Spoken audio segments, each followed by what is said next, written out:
তো আজকে বিকালবেলা যেতে হয়েছিল আমাদেরকে মাঠে শাক তোলার জন্য, সেই জন্য আমি একটু তাড়াতাড়ি করে গেঞ্জিটা পরে নিলাম, কারণ আমাকে তাড়াতাড়ি করে যেতে হবে। ভাই মাঠে চলে গেছে। তারপর আমি ভাইয়ের জন্য 2 বোতল জল নিয়ে নিলাম। তারপর আমি আমার KTM বাইকটা নিয়ে বেরিয়ে পড়লাম মাঠ যাওয়ার জন্য।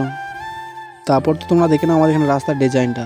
তারা একটু দূরে এসে দেখছি আমাদের পাড়া ভাইগুলো মাছ ধরছে। তো এখানে ওরা পুঁটি মাছগুলোকে ধরছে।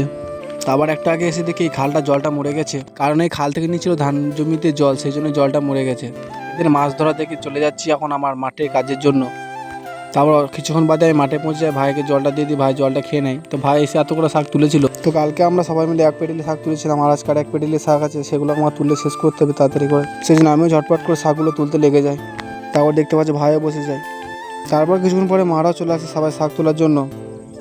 কালকে শাকটা তুলতে সন্ধ্যা হয়ে গেছে, এই জন্য মারা সবাই আজকে চলে এসে শাকগুলো তোলার জন্য। ঘাসে ভর্তি হয়ে গেছিলো, শাক ভালো করে হয়নি, সেই জন্য তাড়াতাড়ি আমরা শাকগুলো তুলে নিচ্ছি। তো আমাদের শাকটায় প্রচুর পরিমাণে ঘাস হওয়ার কারণে শাকগুলো এবারে ভালো হয়নি। তো শাকগুলো না তুলে হয়তো শাকগুলো আর পাওয়া যাবে না। তো সেই জন্য আমরা শাকগুলো তাড়াতাড়ি তুলে নিচ্ছি। তো এখন আমাদের শাক তোলা কমপ্লিট, তো আমরা বাবা এখন তাড়ি করে নিচ্ছে। তো এখন আমরা বাড়ি যাব, কারণ আমাদের শাক তোলা কমপ্লিট হয়ে গেছে। আজকে বাড়ি যাই। আজকে ব্লগটা এই পর্যন্তই। রাম রাম।